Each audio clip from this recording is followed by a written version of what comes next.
정오 종합뉴스.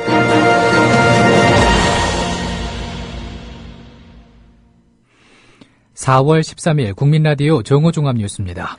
먼저 오늘의 주요 뉴스입니다.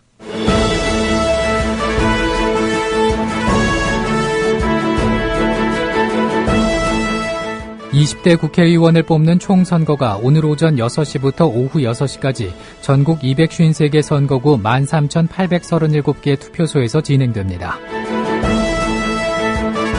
오늘 오전 11시 현재 투표율이 전국 평균 16.1%로 지난 19대 총선에 비해 낮은 수치를 기록했습니다. 20대 국회의원 총선거 투표일인 오늘 여야 대표들은 투표는 반드시 해달라고 호소했습니다. 국가보훈처는 오늘 오전 제97주년 대한민국 임시정부 수립 기념식을 거행했습니다. 국민라디오 정오종합뉴스 잠시 후 시작합니다.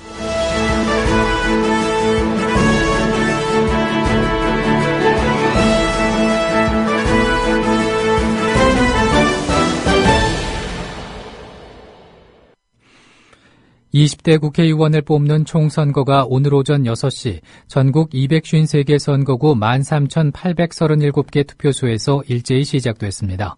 투표는 오늘 오후 6시에 끝나며 253개 개표소에서 투표함이 도착하는 즉시 개표가 시작됩니다. 이번 총선은 지역구 253명과 비례대표 47명 등 모두 300명의 국회의원이 1인 2표제 방식을 통해 선출됩니다. 투표하려는 유권자는 주민등록증과 운전면허증, 여권 등 공공기관이 발행한 신분증을 반드시 지참해야 합니다. 20대 국회의원 총선거 투표일인 오늘 오전 11시 현재 투표율이 전국 평균 16.1%로 집계됐습니다. 이는 19대 총선에 비해 낮은 수치입니다. 중앙선거관리위원회에 따르면 오전 11시 기준 전국 유권자 4,210만 398명 중 679만 2,650명이 투표를 마친 것으로 집계됐습니다. 이는 2014년 제6회 지방선거 같은 시각 투표율인 18.9%와 제19대 총선 같은 시각 투표율인 19.6%보다 다소 낮은 수준입니다. 앞서 20대 총선을 맞아 국회의원 총선거에 처음 도입된 사전투표의 투표율은 12.19%를 기록했고 이는 오후 1시부터 전체 투표율에 포함됩니다. 20대 국회의원 총선거 투표일인 오늘 여야 대표들은 투표는 반드시 해달라고 호소했습니다. 김무성 새누리당 대표는 미래를 위해 투표해달라고 유권자들의 투표 참여를 독려했습니다. 지난 8일 사전투표에 참여했던 김종인 더불어민주당 비상대책위원회 대표도 국민의 판단을 기다릴 뿐이라고 말했습니다. 안철수 국민의당 상임공동대표는 지지하는 정당이 어디든 꼭 투표에 참여하셔야 한다고 말했습니다. 지난 8일 사전투표를 마친 심상정 정의당 대표도 트위터에 우리의 투표용지들이 애타게 기다리고 있다며 투표 참여를 호소했습니다. 국회의원과 각 정당 비례대표를 뽑는 이번 20대 총선에서는 유권자들의 한 표가 국회의원 300석보다 큰 의미를 두고 있습니다. 어제 투표해임 김지혜 기자의 보도를 보내드립니다. 그렇다면 20대 국회가 직접 선출, 지명할 수 있는 인사는 몇이나 될까요? 임기가 지켜질 수 있다는 전제로 단순 계산을 해봤습니다. 20대 국회가 직접 지명, 선출할 수 있는 인원은 총 9명. 해당 기관은 헌법재판소, 중앙선거관리위원회, 그리고 방송통신위원회입니다. 헌법재판소는 재판관 9명 가운데 3명을 국회에서 선출해 대통령이 임명합니다. 19대 국회가 선출한 현직 헌법재판관 3인은 오는 2018년 9월까지가 임기입니다. 20대 국회가 적어도 3인의 헌법재판관을 추천하게 되는데요. 이들의 임기는 22대 국회에서야 끝이 납니다. 중앙선관위원회도 9명의 위원 가운데 3명이 국회에서 선출됩니다. 20대 국회에서 임기를 마무리하는 현직 중앙선관위원은 2명. 야당과 국회의장의 몫으로 배분된 자리입니다. 총 5명으로 구성된 방송통신위원회는 국회에서 3명을 지명할 수 있습니다. 임기가 3년으로 비교적 짧기 때문에 공석이 발생하는 등 일정이 지연되지 않는다면 20대 국회에서 총 4명의 방통위원을 지명하게 됩니다. 국회가 정부와 사법부를 견제하는 수단인 인사청문회까지 포함하면 그 대상은 더 늘어나는데요. 20대 국회에서 진행될 인사청문회는 최소 55회 이상이 될 것으로 보입니다. 내년 대선 이후 새로 꾸려질 정부의 국무총리를 비롯해 각 부처의 장관들과 사정기관인 검찰, 경찰, 국정원의 수장들, 군대 최고위직인 합참의장, 나라 살림을 책임지는 국세청과 금융위원회의 장들, 그리고 공영방송 KBS의 사장 역시 청문 대상입니다. 19대 국회에선 인사청문회 절차 도중 혹은 그 이전에 낙마한 인사가 많았습니다. 국회의원이 국민을 대리해 행사할 인사권의 힘이 중요하고 또 강하다는 겁니다. 때문에 한 표의 의미는 300, 그리고 알파입니다. 투표의 힘, 김지혜입니다. 지난 지방선거 때와 달라지는 투표소가 814곳이라고 합니다.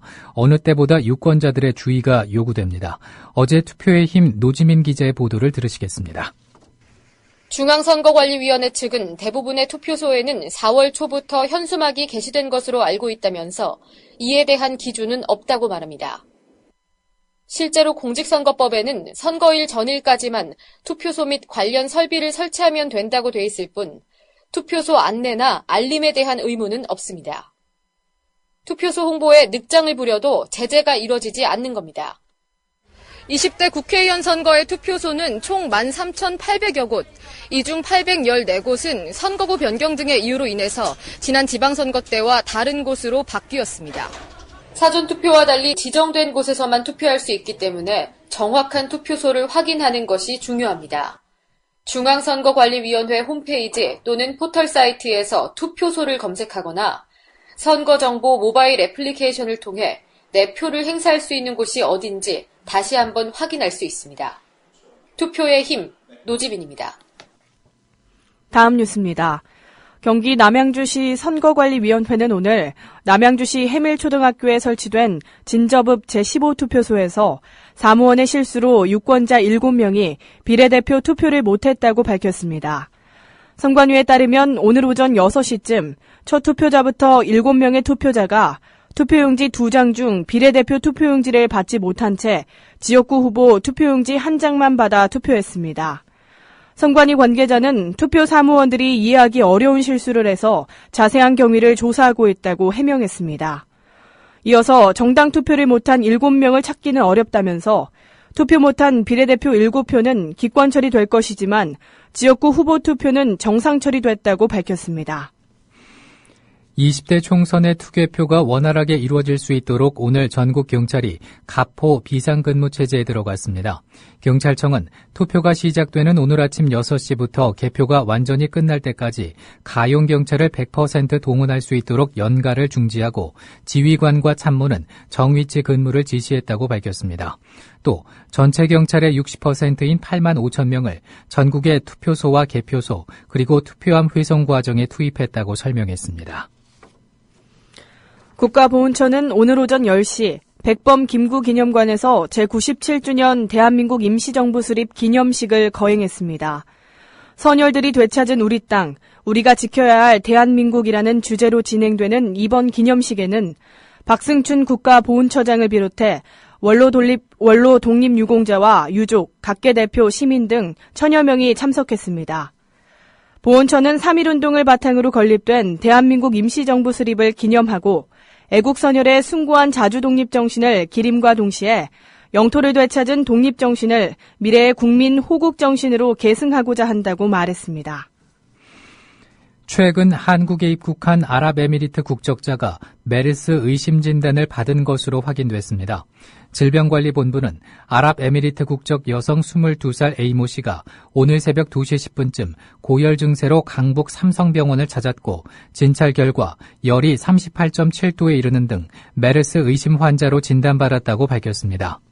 일행 2명과 함께 병원을 찾은 A씨는 진단 결과가 나오기 전인 새벽 4시쯤 병원을 떠나 숙소로 향한 것으로 전해졌습니다. 이후 본부는 경찰과 공조해 A씨의 신병을 확보하고 검체, 채취와 격리 등을 위해서 국립중앙의료원으로의 이송을 준비하고 있다고 설명했습니다. 경기도 안산 단원구의 존치교실 문제 해결을 위한 8번째 협의회가 오늘 오전 안산시 교육청에서 열립니다.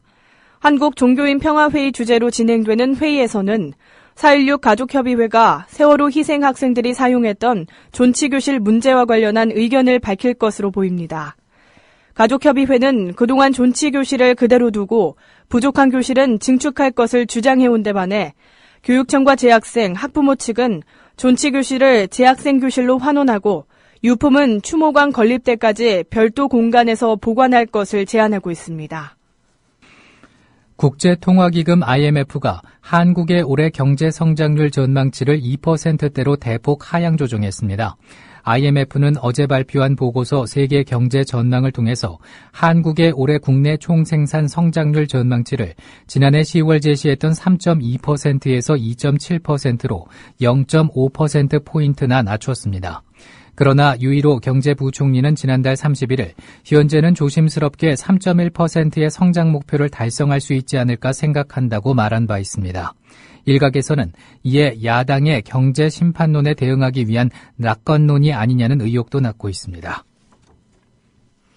잠든 여성의 발가락을 몰래 만져도 성추행이라는 법원의 판단이 나왔습니다. 서울고등법원은 카페 테이블에 엎드려 잠든 여성의 자리를 촬영하고 발가락을 몰래 만진 혐의로 재판에 넘겨진 28살 김모 씨에게 원심과 같은 징역 2년 6개월을 선고했습니다. 김 씨는 또 여자 화장실에 숨어 몰래 여성을 촬영한 혐의도 유죄로 인정됐습니다. 김 씨는 지난해 8월 새벽 인천의 커피 전문점에서 한 여성이 깊이 잠든 모습을 보고 테이블 밑으로 들어가 발가락을 만진 혐의 등으로 재판에 넘겨졌습니다. 한부모 가정 자녀를 모욕한 혐의로 개그맨 장동민과 함께 고소당한 TVN이 고소 주체인 시민단체 차별 없는 가정을 위한 시민연합 차가연 측에 공식적으로 사과했습니다. TVN 측은 어제 차가연에 이명한 본부장 명의의 사과문을 보내서 신중하지 못한 행동에 대해 깊이 반성하고 있다며 관련자 징계 절차를 밟고 있다고 밝혔습니다. 이어 한부모 가정 여러분의 마음에 불편함을 끼친 점을 사죄한다면서 사과의 뜻을 밝혔습니다. 차가연 측은 사과를 받아들여 장동민과 제작진, TVN 대표에 대한 고소를 취하하기로 했습니다. 끝으로 날씨입니다. 오늘 전국이 흐리고 비가 오다가 오후에는 대부분 그치겠습니다. 서울의 지금 기온은 15.6도입니다. 정오종합 뉴스를 마칩니다. 제작의 이정일, 진행의 정승조, 김일아였습니다.